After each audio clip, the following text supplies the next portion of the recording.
Nakakatakot talaga ang Pilipinas.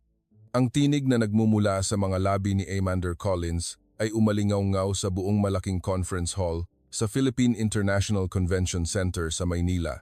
Lahat ng mata ay natigilan, tila na estatwa sa martilyong bakal nang marinig ang matalim na mga salitang ito.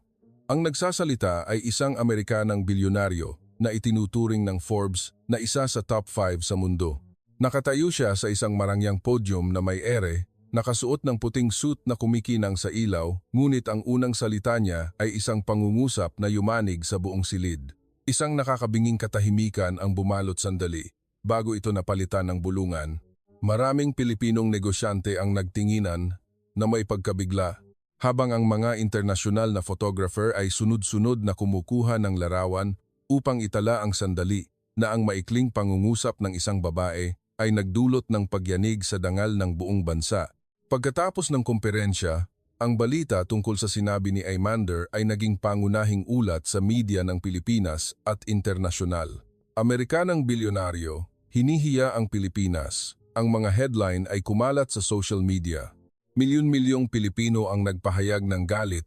Ang iba ay nagsulat ng matatalim na komento.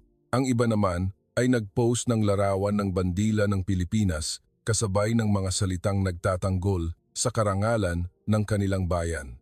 Tila nag-aalab sa galit ang buong bansa, maging sa hanay ng mga kasali sa kumperensya. Nang gabing iyon, tinanggihan ni Amander ang marangyang salo-salo na inihanda ng mga organizer.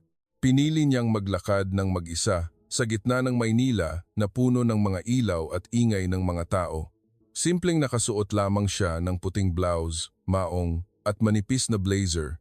Kadalasan, ang kanyang buhay ay napapalibutan ng mga mararangyang conference room at nagniningning na mga limusin. Ngunit sa pagkakataong ito, gusto niyang maramdaman ang lungsod sa sarili niyang mga paa. Naglakad si Amander sa ermita na puno ng mga turista at tindahan, ngunit habang lumalayo siya sa sentro ng lungsod, ang tunog ng musika at kasiglahan ay unti-unting humina, naging makipot at madilim na eskinita kung saan kumikislap ang mga ilaw ng kalye. Sandali siyang tumigil, tiningnan ang malabong ilaw at lumingon sa tunog ng mga yabag na palapit. Biglang, 4 na lalaking napakalakas ang amoy ng alak ang lumabas mula sa dilim. Ang kanilang mga mata ay puno ng pagka-agresibo. Kinubkob nila siya tulad ng mga lobo na nakakita ng biktima. Isa sa kanila ang nagsalita ng Taglish na paos. "Hoy lady, bakit mag-isa ka lang naglalakad?" Tumawa sila ng may pang-iinsulto. Umurong siya ng kaunti, mahigpit na hinawakan ang kanyang Hermes na bag. Ang kanyang puso ay kumabog ng napakalakas na hindi niya pa nararanasan. Inabot ng isa ang kanyang bag. Ang kanyang mga mata ay nanlalamig na tila aagawin ang mahalagang bagay anumang sandali. Ngunit bago lumala ang lahat, isang malalim at matatag na boses ang umalingaw-ngaw mula sa dulo ng eskinita. "Hayaan ninyo siya." Doon lang natigilan ang grupo ng mga lasing na lalaki, lumingon sa direksyon ng boses. Mula sa dilim ay lumitaw ang isang matangkad na lalaki, may tan na balat, matatalas ang mata. Ang kanyang simpleng itim na t-shirt at kumupas na cargo pants ay nagpatingkad sa kanyang pagiging simple ngunit puno ng lakas. Ang kanyang mga hakbang ay matatag at determinado. Ang tunog ng kanyang sapatos na tumatama sa konkretong sahig ay umalingaw-ngaw sa bawat hakbang. Ang binata ay si Elias, isang opisyal ng hukbong sandatahan ng Pilipinas na gumugol ng kanyang buhay sa pagsasanay at pagprotekta sa mga tao. Ang unang lasing na lalaki ay sumugod sa kanya ng buong lakas, ngunit bahagya lamang umikot si Elias at ginamit ang kanyang braso upang itulak ang kalaban na bumagsak na parang sako ng bigas. Ang pangalawang lalaki ay hindi pa nakakatayo nang yumuko ito at tinamaan sa tiyan ng isang direktang suntok. Ang tunog ng hangin na lumabas ay kasabay ng pagbagsak niya sa sahig. Ang natitirang dalawa ay nagtinginan, nagmura at tumakbo palayo sa dilim. Nanatiling nakatayo si Amander, ang puso ay kumakabog, ang mga kamay ay nanginginig. Hindi niya alam kung ano ang susunod na gagawin. Tinitigan niya ang estranghero na nagligtas sa kanyang buhay nang may pagkamangha. Lumingon ito sa kanya, ang mga mata ay kalmado, walang bakas ng pagmamayabang o pag-asa ng pasasalamat. Mayroon lamang maikli, ngunit matatag na tinig. "Ligtas ka na, umuwi ka na, delikado dito." mabilis siyang tumalikod at umalis. Ang matangkad na katawan ay unti-unting naglaho sa makipot na eskinita na may malabong ilaw, iniwan si Amander na tulala sa gitna ng katahimikan. Gusto niyang tumawag, gusto niyang tanungin ang pangalan nito, ngunit walang tinig na lumabas sa kanyang lalamunan. Tila ang ilang segundo ay inagaw sa kanya. Mabilis na tumakbo si Amander palabas ng eskinita, sumakay ng taxi pabalik sa kanyang marangyang hotel sa tabi ng Manila Bay. Ngunit sa buong daan, ang imahe ng kalmado at matatag na mata ng binata ay umikot-ikot sa kanyang isipan, tila isang marka na hindi mabubura. Nakaupo siya sa bintana ng kanyang penthouse suite, tinitingnan ang tubig ng Manila Bay na nagre-reflect ng mga kumikinang na ilaw habang humihigop ng pulang alak. Ngunit ang pait ay hindi lasa ng alak, kundi ang pakiramdam ng pagkalito sa kanyang isipan. Ito ang unang pagkakataon na naramdaman ni Amander ang tunay na kahinaan. Ang buhay na puno ng kontrol, ang paglalagay ng mga piraso sa chessboard ng mundo ng negosyo, ay nayanig dahil sa isang maliit na sitwasyon sa isang madilim na eskinita ng Maynila. Ngunit ang mas nagpayanig sa kanya kaysa sa takot ay ang asal ng Pilipinong nagligtas sa kanya. Walang pagyayabang, walang hinihingi, tumulong lang at umalis, na parang ito ay isang ordinaryong tungkulin. Nagsimulang umusbong ang pagdududa sa kanyang isipan. Sino siya? Bakit siya may ganoong kapangyarihan at kumpiyansa? At bakit ang kanyang simpleng kilos ay nagpapayanig sa paniniwala na mayroon siya sa buong buhay niya?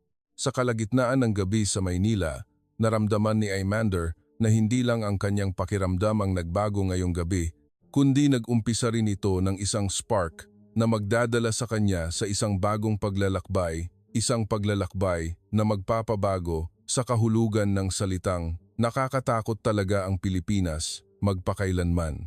Kinabukasan, sumikat ang araw sa Maynila sa bintana ng kanyang marangyang hotel sa tabi ng Manila Bay. Nagising si Amander Collins na may kakaibang pakiramdam.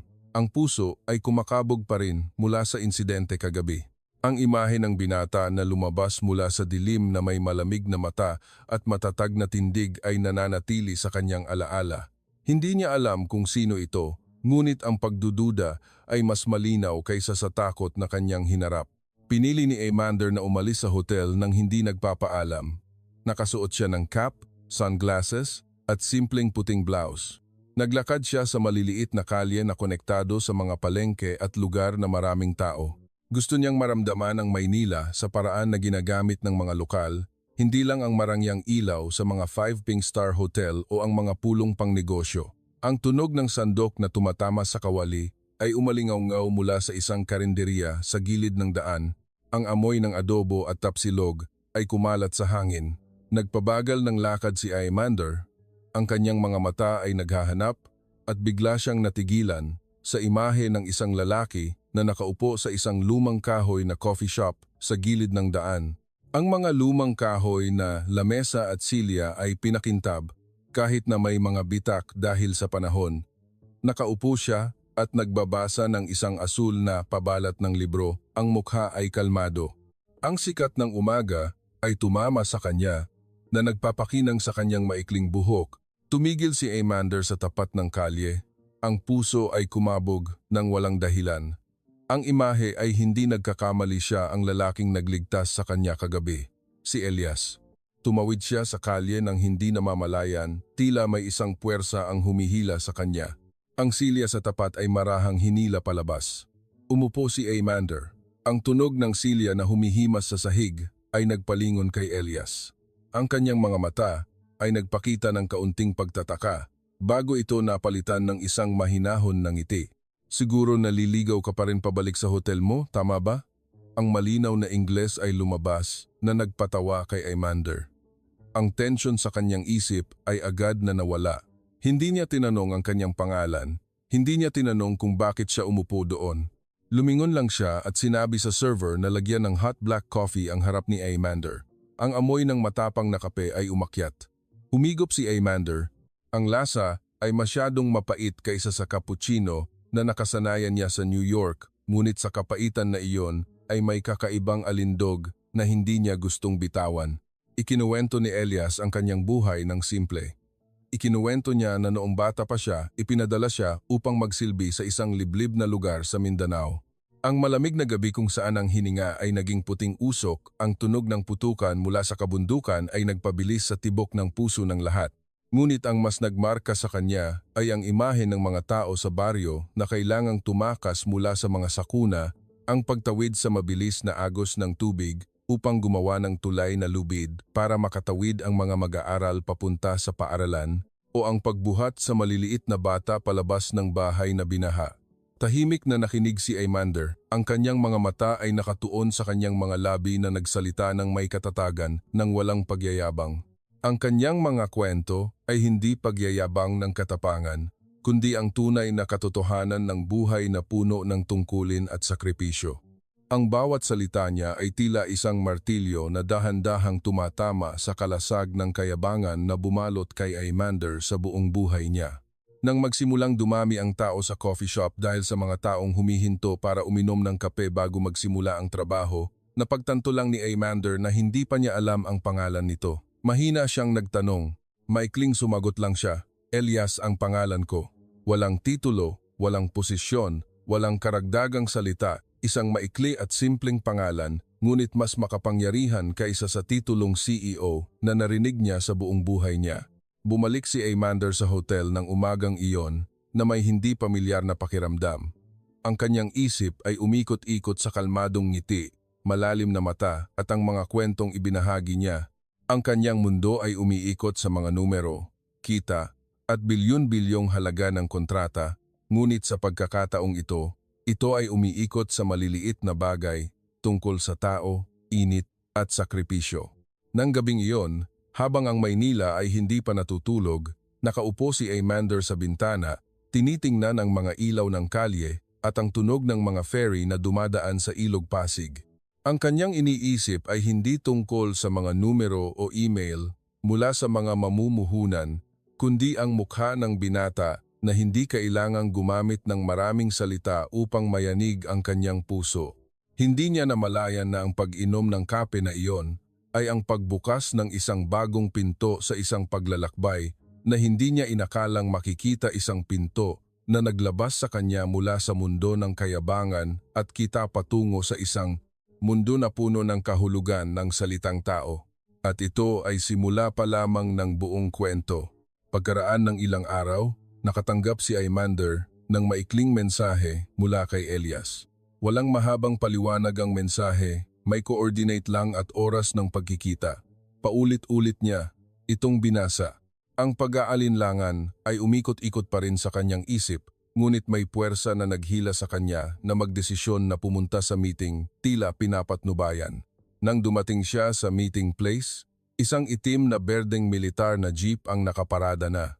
Nakasuot si Elias ng simpleng long-sleeved shirt, cargo pants, at isang cap na nagtatakip sa kanyang matatalas na mata. Sumakay si Aymander nang hindi nagtatanong ng marami. Dahan-dahang umalis ang sasakyan sa Maynila, iniiwan ang kaguluhan ng malaking lungsod. Ang mahabang daan ay nagdala sa kanila sa mga palayan at kabundukan na unti-unting lumitaw sa malayo. Ang hangin na dumaan sa bintana, ang amoy ng damo at basang lupa pagkatapos ng ulan, ay nagparamdam sa kanya na tila nagbubukas siya ng pinto sa isang bagong mundo. Lumipas ang ilang oras, at sa wakas, nakarating sila sa isang maliit na kampo ng militar sa gitna ng kabundukan ng Sierra Madre.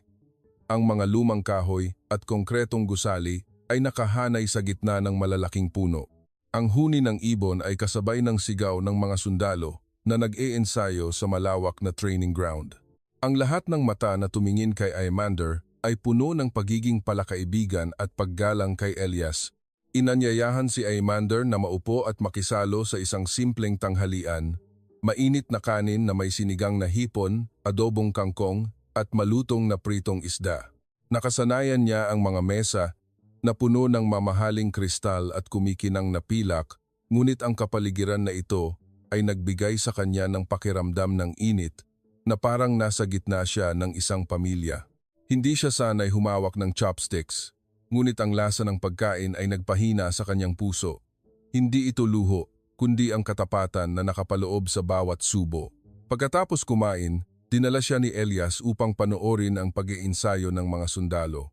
Nag-iensayo sila ng Arnis, Kali. Ang kanilang mga kilos ay malakas at ang mga sigaw ay umalingaw-ngaw sa buong training ground. Tinitigan ni Aimander ang eksena ng may kaba. Ang imahe ni Elias kagabi na nagligtas sa kanya sa madilim na eskinita ay sariwa pa at ngayon, nakikita niya ito sa isa pang papel, isang leader na puno ng lakas at habag. Naglakad siya upang suriin ang pila. Inaayos ang mga tindig ng kanyang mga tauhan ng may ngiti at hindi humihinto sa pagbibigay ng suporta. Nang hapon, inanyayahan siya ni Elias sa gilid ng isang maliit na ilog na dumadaan sa likuran ng kampo. Ang sikat ng araw sa hapon ay tumama sa tubig na nagpakita ng mga kumikinang na liwanag. Ang tunog ng tubig ay malinaw sa katahimikan ng lambak. Tumayo silang dalawa ng magkatabi nang matagal nang walang nagsasalita hanggang sa nagsalita si Elias. Ang Pilipinas, hindi perpekto, Aimander, pero wala namang lugar sa mundo na perpekto. Ang tunay na kahulugan ay kung paano tayo mamuhay sa lupain na ating tinatayuan. Lumingon si Aimander sa kanya. Nakarinig siya ng maraming promotional na salita. Ngunit ang pangungusap na ito ay hindi isang public relations speech, kundi ang tunay na katotohanan na nagmula sa puso ng isang taong nabubuhay dito. Tumama ito sa kanyang kaluluwa sa paraang hindi kailanman nagawa ng mga numero sa isang ulat pang ekonomiya. Tumayo siya ng tahimik, nararamdaman na may nagbabago sa loob niya. Ang matigas na kalasag ng kayabangan ay nagsimulang gumuho ng paunti-unti. Ang imahe ng mga ngiti ng mga sundalo na nag-ensayo ng Arnis, ang tawa sa simpleng hapagkainan, at ang mga simpleng salita ni Elias ay pinagsama-sama bilang isang puwersa na nagpakita kay Aimander ng isang anggulo ng Pilipinas na hindi niya inakalang makikita. Nang gabing iyon, nang bumalik siya sa maliit na quarters malapit sa kampo, tiningnan ni Aimander ang langit na puno ng mga bituin. Naisip niya ang kanyang naranasan sa buong araw, ang kabaitan ng mga tao, ang lakas ng mga sundalo, at ang maikling pangungusap na tila nakatatak sa kanyang puso. Ang kahulugan ay nasa pamumuhay. Ito ang unang gabi na ibinaba niya ang kanyang telepono, hindi nag-check ng mga email mula sa Board of Directors at hinayaan ang sarili na tumingin sa mga bituin ng may kapayapaan. Hindi alam ni Aimander na ang kanyang pagpasok sa kampo ng militar sa gitna ng bundok ng Sierra Madre ngayon ay hindi lamang isang paglalakbay upang tingnan ang buhay ng mga Pilipino, kundi isang paglalakbay sa sarili niyang puso upang hanapin ang tunay na kahulugan ng buhay. Kinabukasan, si Aimander ay nakababad pa rin sa mga kaisipan na hindi niya maalis, ngunit bago pa man siya makahanap ng sagot, inanyayahan siya ni Elias na sumama sa isang maliit na baryo sa liblib na bahagi ng Palawan. Maikli lang ang sinabi niya, malakas ang ulan kagabi, may flash flood at may mga bahay sa tabi ng sapa na nasira. Kailangan nating tumulong. Ang mga salita ay tila simple, ngunit ang mga mata ni Elias ay nagpaalam kay Aimander na hindi ito isang maliit na bagay. Ang lumang jeep ay nagtungo sa mabatong kalsada, dumaan sa kagubatan at berdeng palayan na kakagaling lang sa ulan. Tiningnan ni Aimander ang kanyang paligid na may magkahalong pakiramdam. Nang makarating sila, ang nakita niya ay nagpahinto sa kanyang paghinga. Maraming bahay na kahoy ang natumba dahil sa tubig. Ang pangunahing daan ay natabunan ng putik. Ang maliliit na bata at matatanda ay nagsisiksikan sa tabi ng barangay hall. Ang luha at takot ay nagre-reflect sa mga mata ng lahat. Hindi nag-aksaya ng oras si Elias. Bumaba siya sa sasakyan at nagsimulang mag-utos ng malakas ngunit matatag. Ang mga sundalo na sumama sa kanya ay mabilis na kumalat. Ang iba ay tumulong magbuhat ng mga sako ng buhangin upang harangan ang tubig. Ang iba ay lumusong sa putik upang hilahin ang mga sirang kahoy na humaharang sa daanan ng tubig. Tumayo si Aimander at tiningnan ang eksena na parang isang pelikula, ngunit sa pagkakataong ito ang tunay na nangyayari sa harap niya. Narinig niya ang iyak ng isang maliit na batang lalaki nang ang kanyang ina ay natrap sa kabilang panig ng mabilis na umaagos na sapa. Kinabahan si Aimander. Lumingon siya kay Elias. Hindi ito nag-atubili kahit isang segundo. Mabilis niyang tinali ang lubid sa kanyang baywang at lumusong sa malamig na agos ng tubig. Ang kanyang katawan ay yumuko upang salubungin ang malakas na agos. Sa bawat hakbang, mahigpit na hinawakan ni Aimander ang kanyang mga kamay. Ang kanyang puso ay kumakabog ng walang ritmo. Pakiramdam niya ay tumigil ang oras. Ang mga tao ay nanonood ng may naputol na hininga, ngunit sa huli, nakarating si Elias sa kabilang panig. Inalalayan niya ang babae at inuwi sila sa pagtawid sa lubid. Ang hiyawan ay umalingaw-ngaw kaagad nang makatapak ang dalawa sa ligtas na lupa. Tumakbo ang batang lalaki at mahigpit na niyakap ang kanyang ina. Ang mga luha ay umaagos sa kanyang pisngi. Tiningnan ni Aemander ang eksena at naramdaman na may malakas na humipo sa kanyang puso. Nang kumalma ang sitwasyon, nagdala ng mainit na lugaw ang mga taga-baryo para sa lahat. Nakaupo si Aemander sa isang lumang banig sa tabi ng isang matandang babae. Kinuha niya ang mangkok ng lugaw at hinigop. Ang amoy ng bigas at ginayat na sibuyas ay nagpahila sa kanyang luha nang hindi niya namamalayan. Dahan-dahang hinawakan ng matandang babae ang kanyang kamay at nagsalita sa isang mabagal na Filipino, "Salamat, anak, dahil hindi ka natakot sa hirap at tinulungan mo kami." Si Elias ang nag-translate, ngunit sa pamamagitan lamang ng ekspresyon at malambot na hawak, naintindihan ni Aemander ang kahulugan ng walang paliwanag. Lumingon siya kay Elias ulit. Sa pagkakataong ito, hindi lang ito paghanga, kundi isang pag-unawa sa isang bagay na hindi niya kailanman naramdaman. Sa buong buhay niya, nakasanayan niya ang pagbibigay ng malaking halaga ng pera sa pamamagitan ng bank transfer, ang pagpirma sa mga tseke upang magbigay ng magandang imahe. Ngunit dito, sa liblib na baryo na ito, nakita niya ang tunay na halaga ng pagtulong, nakita niya ang luha ng muling pagkikita ng mag-ina at ang maliit na ngiti na napuno ng pag-asa. Nang gabing iyon, habang lumulubog ang araw sa likod ng mga bundok, nakaupo si Aemander sa likuran ng jeep, tinitingnan ang mga ilaw mula sa mga bahay na unti-unting lumiwanag sa dilim. Ang tawa ng mga taga-baryo ay kasabay ng tunog ng mga kuliglig. Lumingon siya at mahinang sinabi kay Elias, "Kagabi, sinabi kong nakakatakot ang Pilipinas, pero ngayon, nagsisimula na akong malaman na ang talagang nakakatakot ay ang puso na nagsasara sa sarili mula sa katotohanan." Lumingon lang si Elias at ngumiti ng bahagya. Hindi siya nagsalita, ngunit ang ngiti na iyon ay mas maliwanag kaysa sa anumang ilaw sa lambak ng gabing iyon, at sa puso ni Aemander Collins, nagsimula ang isang malaking pagbabago. Hindi na siya makakabalik sa dati. Nang gabing iyon, pagkatapos bumalik mula sa baryo na nasalanta, tahimik na nakaupo si Aemander Collins sa kanyang suite sa hotel sa tabi ng Manila Bay.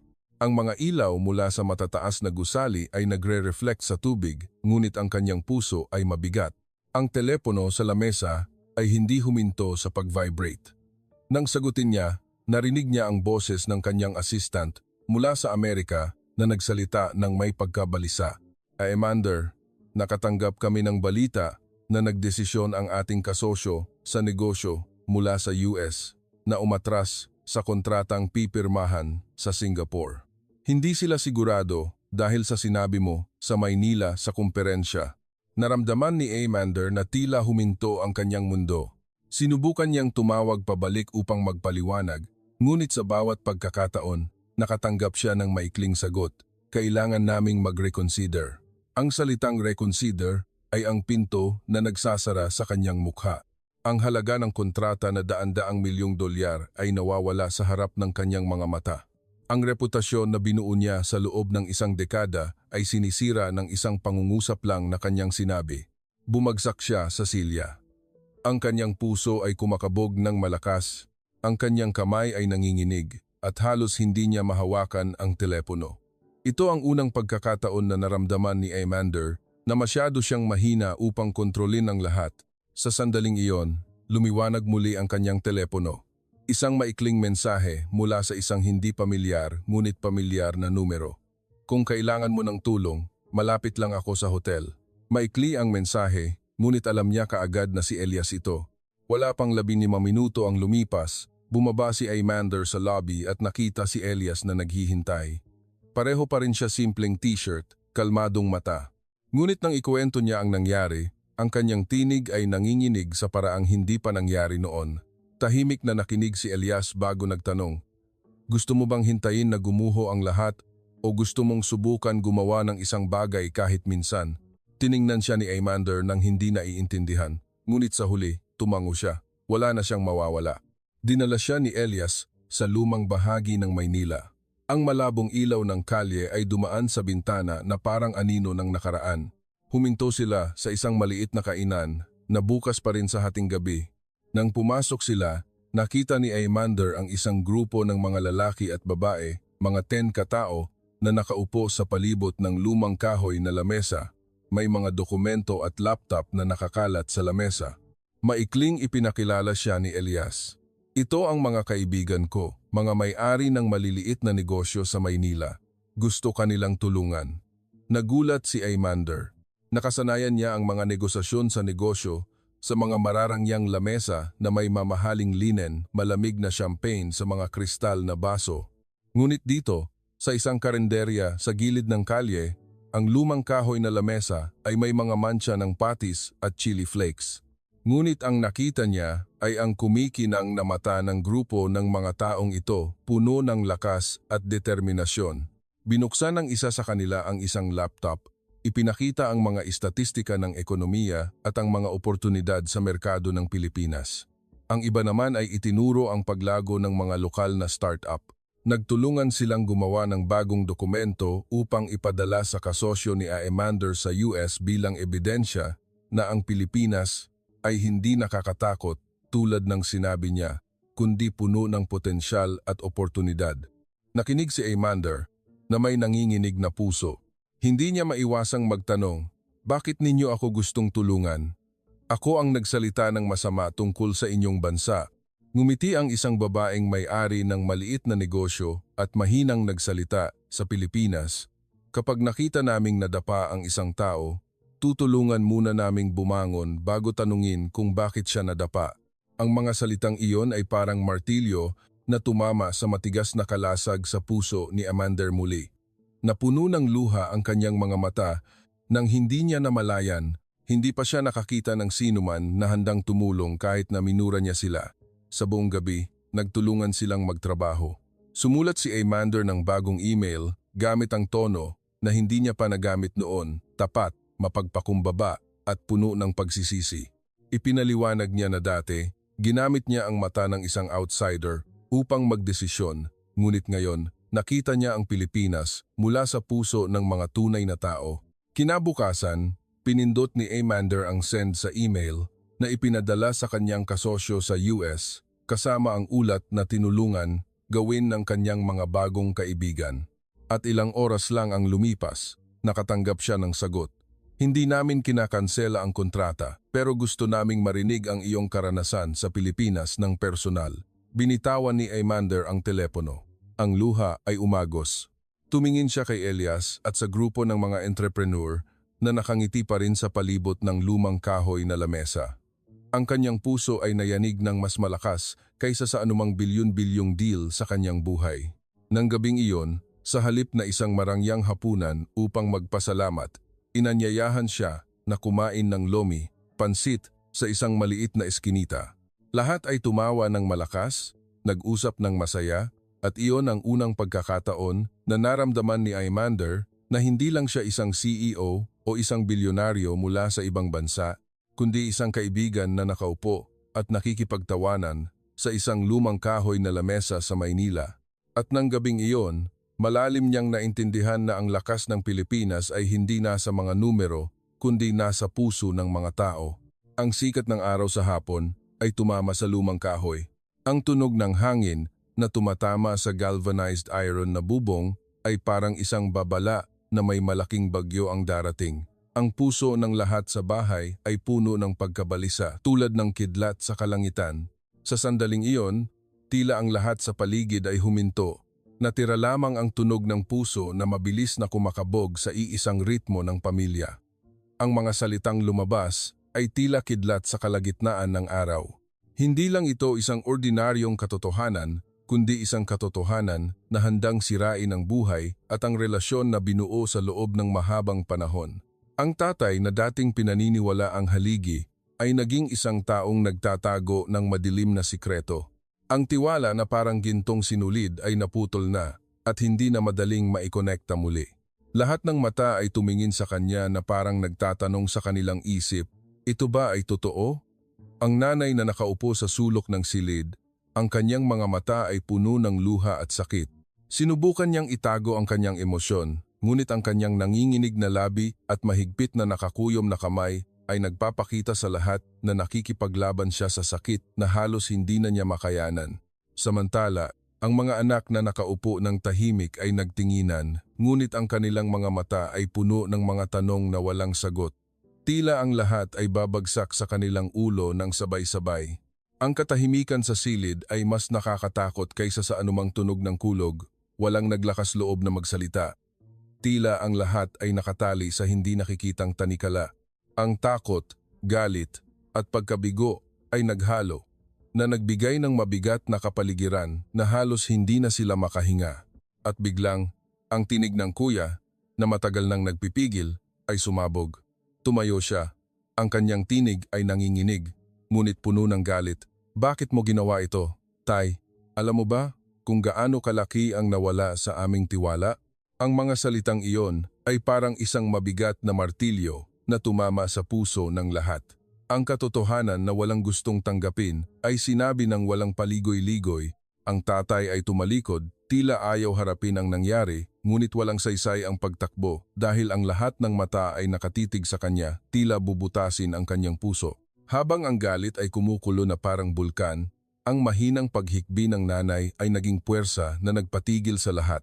Sinabi niya habang umiiyak, "Kahit masakit ang katotohanan, mas maganda pa rin kaysa maloko sa dilim. Kailangan nating harapin ito, hindi takbuhan." Ang mga salitang iyon ay nagpabago sa kapaligiran na puno ng galit, naging isang katahimikan na may pag-iisip. Ang bunsong babae, na nakikinig sa buong oras ay sa wakas ay nagsalita ng may nanginginig na tinig.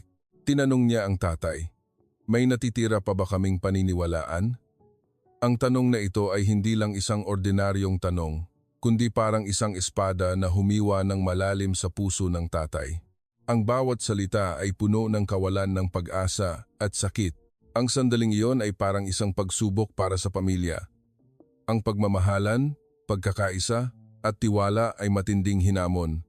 Kailangan ng lahat na pumili kung mananatili at magkasamang lalaban o hahayaan ang sikreto at pagtataksil na sirain ang lahat ng binuo nila sa buong buhay nila. Ang mahabang katahimikan ay sisirain na. At ang susunod na mangyayari ay ang pinakamahalagang desisyon ng pamilya na ito. Ang malalim na paghinga ay kasabay ng mabigat na kapaligiran sa loob ng bahay. Ang katotohanan na nabunyag ay nagparamdam sa lahat na tila sila ay pinunit-punit, ngunit sa parehong oras, ito ay tila isang bagong simula na walang nag-akala. Ang tatay na nakaupo roon ng tahimik ay sa wakas ay nagtaas ng kamay upang punasan ang luha na hindi na niya mapigilan. Ang mga mata na dating matigas ay naging malambot, nakitang-kita tila isang bundok na gumuho sa harap ng kanyang asawa at mga anak. Sinabi niya ng mahina ngunit nanginginig, "Kasalanan ko. Kasalanan ko mula sa simula. Patawarin ninyo ako sa pagbibigay ng sakit sa inyong lahat." Ang pag-amin na ito ay hindi lang isang ordinaryong salita, kundi ang pagtanggap ng pagkatalo ng isang taong dating nakatayo sa isang mataas na tore. Ang katahimikan ay bumalot sa buong silid, ngunit sa pagkakataong ito, hindi ito katahimikan na puno ng galit, kundi isang katahimikan na ang bawat isa ay nakikipaglaban sa sarili niyang puso. Ang nanay na matagal nang nakayuko ay nagtaas ng ulo habang umaagos ang luha. Wala siyang sinabing mahaba. Sinabi lang niya, "Kung magsisimula tayo ulit, huwag kang magsalita lang ng mga pangako, kundi kumilos ka ng totoo." Ang pangungusap na ito ay parang isang maliit na ilaw na sumikat sa madilim na silid. Ang kuya na mahigpit na nakakuyom ng kamay ay dahan-dahang binitawan ang mga ito. Ang galit na dating mainit ay nagsimulang magbago sa isang kislap ng pag-asa. Lumingon siya sa tatay na may mga mata, na hindi pa rin nakakalimutan ang pagkabigo, ngunit may maliit na espasyo para sa isang bagong pagkakataon. Ang bunso na umiiyak sa buong oras ay lumapit at tumabi sa nanay. Mahigpit niyang hinawakan ang kamay ng nanay bago tumingala sa tatay. Mahina siyang nagsalita ngunit malinaw, "Kung isa talaga tayong pamilya, kailangan nating lampasan ito." Ang mga salitang iyon ay parang isang tulay na tumawid sa malalim na bangin ng pagkakawatak-watak. Nagsimulang magbago ang kapaligiran, mula sa kawalan ng pag-asa patungo sa pag-aalinlangan, at mula sa pag-aalinlangan ay dahan-dahang naging isang kapangyarihan na mahirap ilarawan. Nagdasal ang tatay habang umiiyak. Ang nanginginig na boses ay humingi ng tawad sa lahat, kahit na alam niyang hindi ito madali at maaaring tumagal ng mahabang panahon. Ngunit ang makita lang siyang bumaba mula sa kanyang kayabangan ay nag-umpisa sa paghihilom ng mga pusong wasak. Malalim na huminga ang nanay at tumango. Kahit may sakit pa rin sa kanyang puso, ang pagpapatawad ay parang gamot na nagpapagaling sa sugat. Lumingon siya sa mga anak at sinabi, "Hindi natin kalilimutan ang nangyari, pero hindi natin hahayaan na sirain pa nito ang ating pamilya." Ang deklarasyong ito ay tila isang bagong simula na hinihintay ng lahat.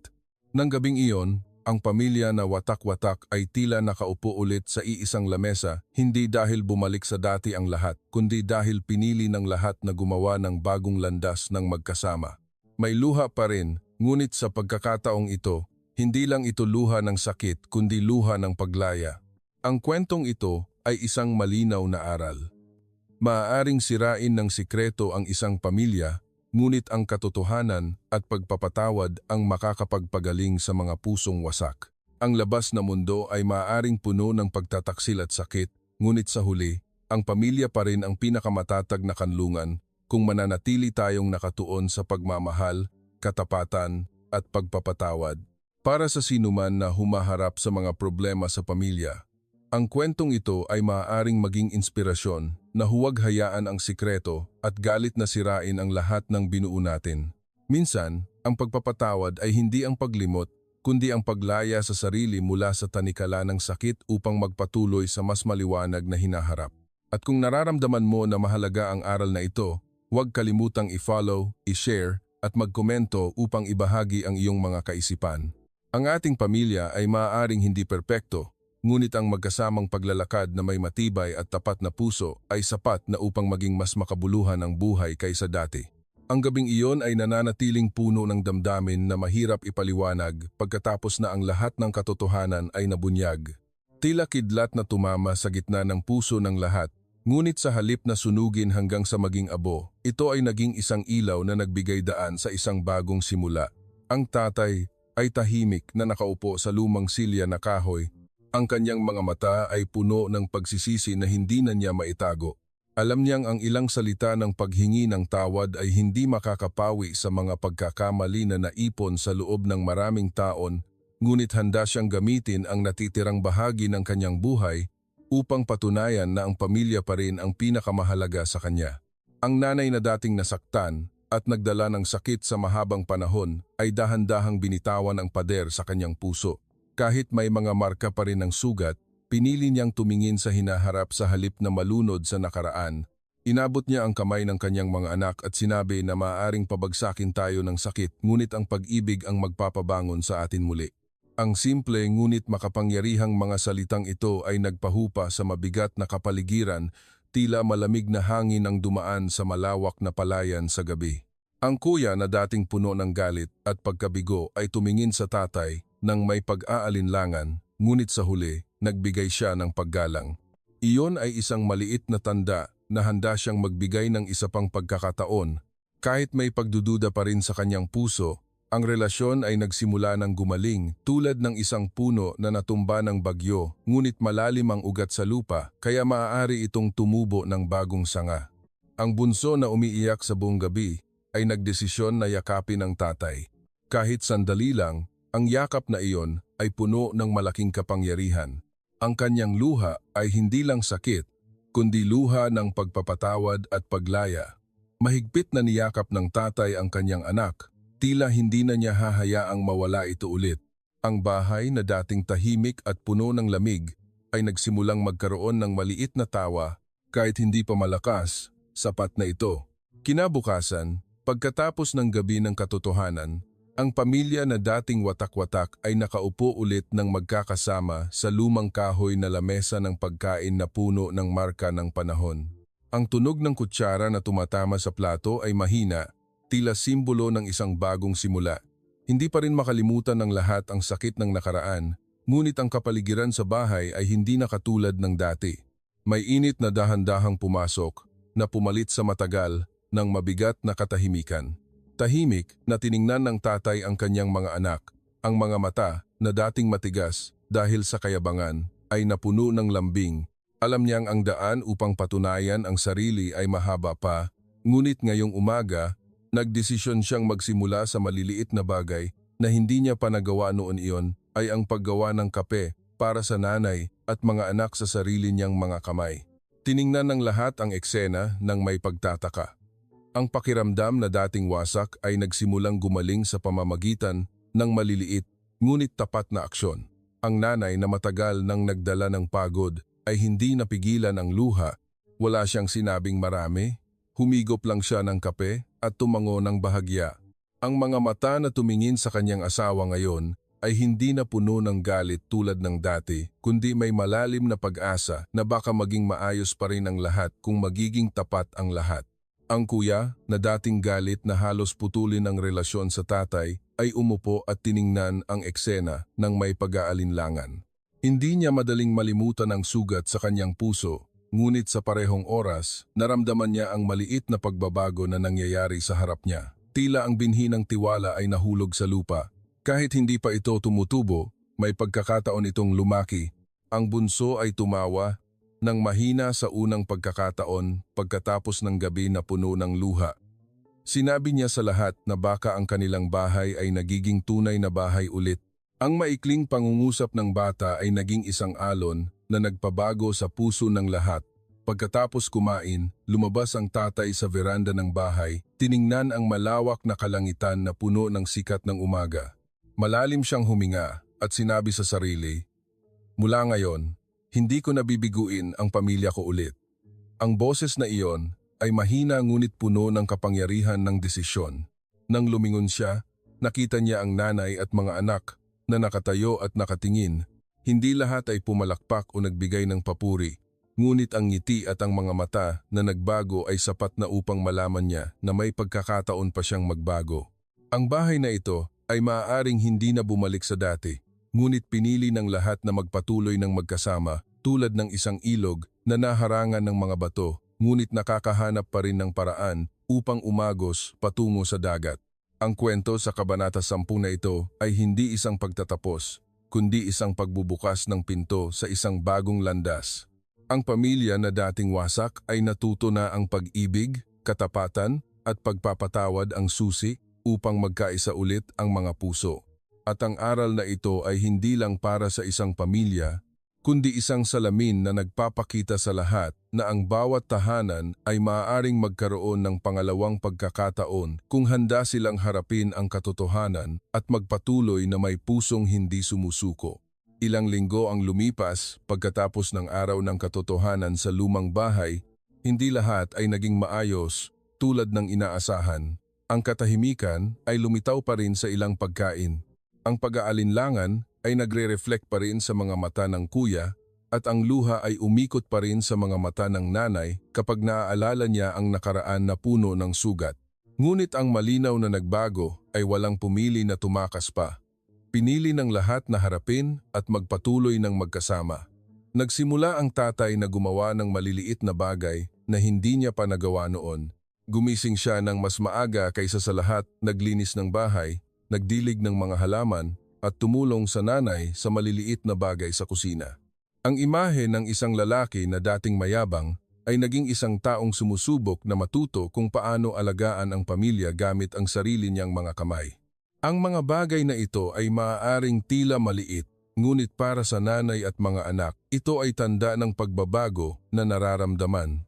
Isang gabi, habang nakaupo ang lahat sa veranda ng bahay, ang ilaw mula sa kalye ay tumama sa kanila. Nagdesisyon ang kuya na sabihin ng matagal nang nasa kanyang puso, "Tay, hindi ko pa kayang magpatawad ng buo, pero gusto kong subukan na magsimula ulit dahil ayokong mapuno pa ng galit ang bahay na ito." Ang mga salitang ito ay nagpatigil sa kapaligiran sa paligid.